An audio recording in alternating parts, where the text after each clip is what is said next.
Heart attack की जो sir cases होते हैं उसके लक्षण महिलाओं में और पुरुषों में अलग अलग कैसे आते हैं? महिलाओं में थोड़ा कम रहता है सिम्टम्स। डॉक्टर लोग भी महिला के हार्ट बीमारी को सही तरह से इलाज नहीं करते।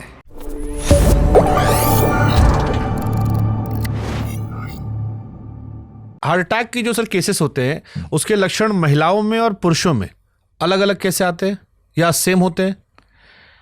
वही तो होता है, महिलाओं में थोड़ा कम रहता है सिम्टम्स सिमिलर है, लेकिन जो इंसिडेंस थोड़ा कम रहता है। आप कह रहे हैं कि महिलाओं को हार्ट अटैक कम आता है सारी जली पोस्ट में तो जब मेनोपॉज तक महिला को दिल का बीमारी थोड़ा बड़ी गालियां देंगी फेमिनिस्ट महिलाएं मुझे, आई एम सॉरी। मैं नहीं कह रहा हूं कि आप पुरुषों को टेंशन नहीं बोला हूं। तो मेनोपॉज मोदी जी से इसलिए पहले स्वस्थ हैं।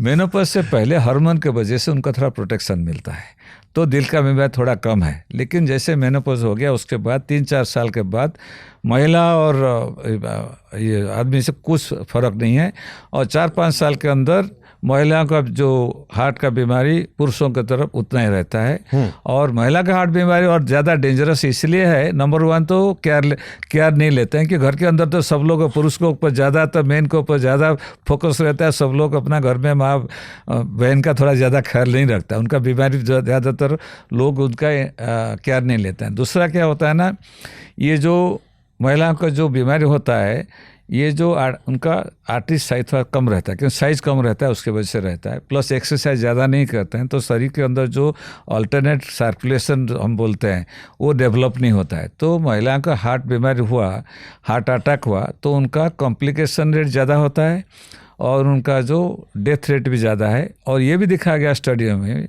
ये जो बायस है, खाली डॉक्टर लोग भी महिला का हार्ट बीमारी को सही तरह से इलाज नहीं करते हैं, क्योंकि सोचते हैं उनका बीमारी नहीं है, दूसरा कुछ बीमारी है इनका। ये दुनिया भर स्टडी करके दिखाया है कि डॉक्टर लोग भी जो महिला का हार्ट बीमारी होता है तो उनको जब पुरुषों की तरह जितना ज़्यादा केयर लेते हैं कम केयर लेते हैं, बिकॉज वो सोचते हैं कि उनका हार्ट का बीमारी नहीं है। ये सब कारण के लिए महिलाओं का हार्ट बीमारी हुआ, हार्ट अटैक हुआ, तो उनका कॉम्प्लिकेशन रेट और डेथ रेट ज़्यादा है। ओके, उनमें मौतें ज़्यादा होती हैं। यस, हाँ जी। ओके। और उसके साथ ये भी दिखा गया अभी, स्पेशल लास्ट जैसे पता 30 साल 40 साल से जो महिलाओं का भी मेनोपॉज से पहले भी हार्ट बीमारी बढ़ गया, जिसका स्पेशली स्मोकिंग, एक तो स्ट्रांगली मैं सजेस्ट करूँगा स्मोकिंग, वेपिंग, ये सब पूरा बंद करने के लिए।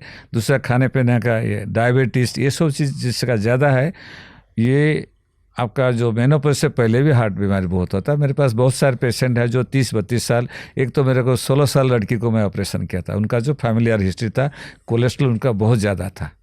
तो ये नहीं कि महिलाओं की मेनोपॉज तक प्रोटेक्शन 100% प्रोटेक्शन, थोड़ा प्रोटेक्शन है, लेकिन उसने केयरलेस नहीं।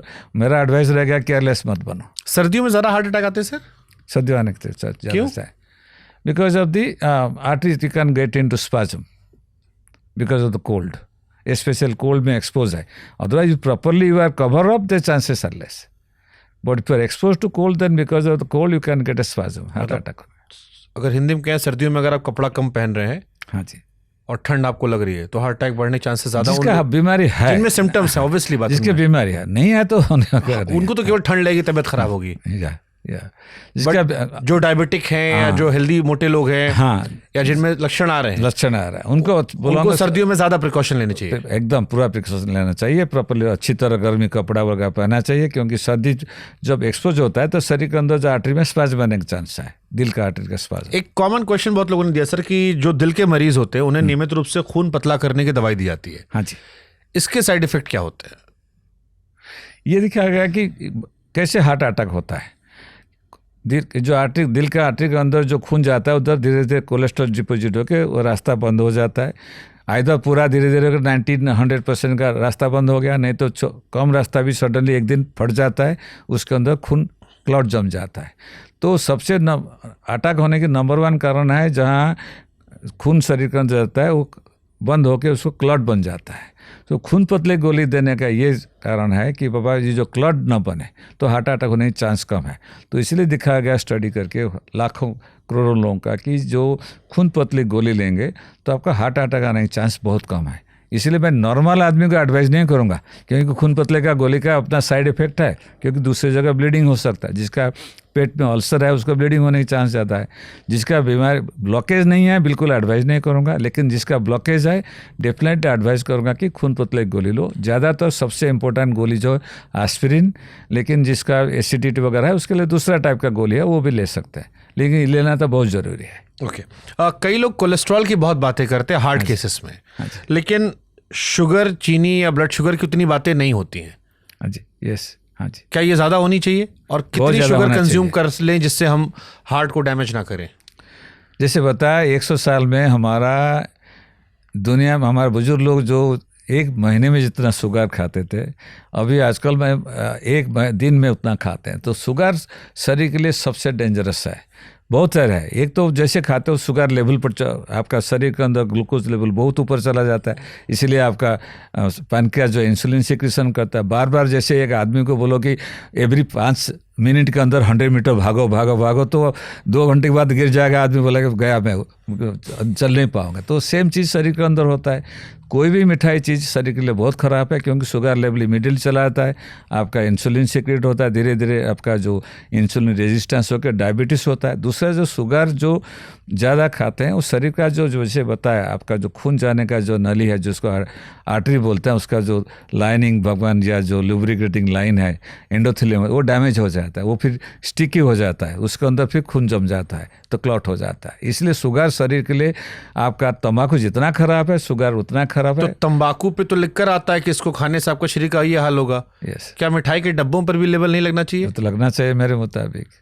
सबको एडवाइस का मिठाई पूरा बंद करो, पूरा अवॉइड करो। हमारे यहाँ होली दिवाली सर मिठाई भी चेक करते हैं, कभी कल एक दिन खा लिया तो चलता है। गणपति बप्पा का कार्यक्रम था उसमें मिठाई चली दबा के, एक दिन खा लिया तो कुछ फर्क नहीं पड़ता है। जब तक आप सारा सपोज महीने भर नहीं खा रहे हो, 1-2 दिन पूजा जैसे आया तो उस पर खाने में कुछ फर्क नहीं पड़ता 1-2 दिन, लेकिन रोज़ खाओगे तो खराब है शरीर के लिए।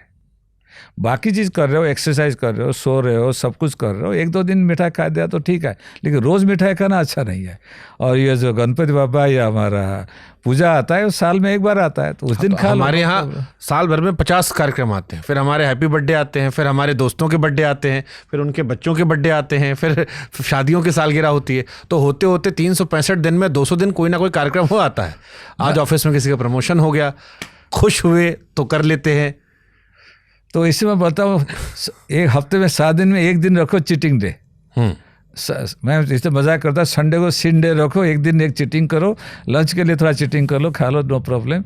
बाकी 6 दिन शरीर का अच्छी तरह देखभाल करो। ओके, लाइफ तो है, पूरा जिंदगी भर कुछ नहीं करोगे, ऐसे करोगे तो जिंदगी बचने कुछ जीने की कुछ मतलब नहीं है। तो कभी काल कर लिया तो ठीक है। जो आदमी रेगुलर सारे चीज़ करता है, ठीक टाइम पे सोता है, एक्सरसाइज करता है और स्ट्रेस नहीं लेता है, खाना पीना सब रखता है, कभी कल मिठाई खा लिया कुछ फर्क नहीं पड़ता है। अगर दादाजी और पिताजी को हार्ट की बीमारियां थीं, हाँ जी, तो उसके बच्चे को सामान्य बच्चों से कितनी ज़्यादा सावधानी बरतनी चाहिए ताकि उसे हार्ट की बीमारियां ना हो? ये दिखा गया कि जैसे दादा या पिताजी या माताजी का हार्ट दिल का बीमारी है, बच्चों को 10 साल पहले हो जाता है, स्पेशली जिसको 65 साल से कम उम्र में, मतलब जिसको कम उम्र में सपोज दादाजी या पिताजी को या माताजी को दिल का बीमारी हुआ तो बच्चों का 10 साल पहले और हो जाएगा। सपोज उनको 60 साल में हुआ तो बच्चों को 50 साल में होने की चांस है। लेकिन इसके साथ ये भी है, आप बचपन से सपोज जिसका फैमिली हिस्ट्री है, बचपन से आप पूरा अच्छी तरह केयर लिया तो दिल का बीमारी आप डिले कर सकते हो, नहीं होगा। मेरे पास अभी है, 1 महीना पहले एक पेशेंट आया था जो 72 साल था। तो उसने बोला कि जब हिस्ट्री में देखा, उनका 2 भाई का ऑपरेशन, एक का 45 साल, एक 50 साल में ऑपरेशन हुआ था, पिताजी का 65 साल में हार्ट ऑपरेशन हुआ था। उसने मेरे को क्वेश्चन पूछा कि भाई मेरे को क्यों हो गया, मैं इतना केयर लिया हूँ। ऐसे आप देखो, आपका दोनों भाई पिताजी को 40, 45, 50 और 60 साल में हुआ, आपको 72 साल तक आपका चला, तो आप केयर लिया, इसलिए आपका 20 साल आपने एक्स्ट्रा जी सका। तो इसलिए जो जिसका भी दिल का शरीर फैमिली हिस्ट्री है, वो सारा चीज़ जैसे बताया, अपना शरीर का देखभाल करें तो उनका दिल का बीमार होने के चांस कम है। होगा भी बहुत लेट एज में होगा। और मान लीजिए दादाजी को हार्ट की बीमारी थी, पिताजी को नहीं हुई, हाँ, तो क्या बच्चे को होने के चांसेस हैं? फिर भी होने के चांस है। ये भी उल्टा है, मेरे पास बहुत सारे पेशेंट है जिसका दादाजी पिताजी 90-100 साल जिए हैं, उनको 45-50 साल में हार्ट अटैक हो गया, बिना फैमिली हिस्ट्री, लाइफस्टाइल चेंज पूरा। अभी मेरे पास पेशेंट है, जब पेशेंट आते हैं जिसका फादर लेके आता है 85-90, बच्चे को 45 साल में हार्ट अटैक हो गया, क्योंकि केयरलेस है, लाइफस्टाइल चेंज हो गया, दोनों का है। जिसका फैमिली हिस्ट्री है, अच्छी तरह शरीर का देखभाल किया तो हार्ट का बीमारी होने की चांस कम है, होगा भी बहुत लेट उम्र में होगा।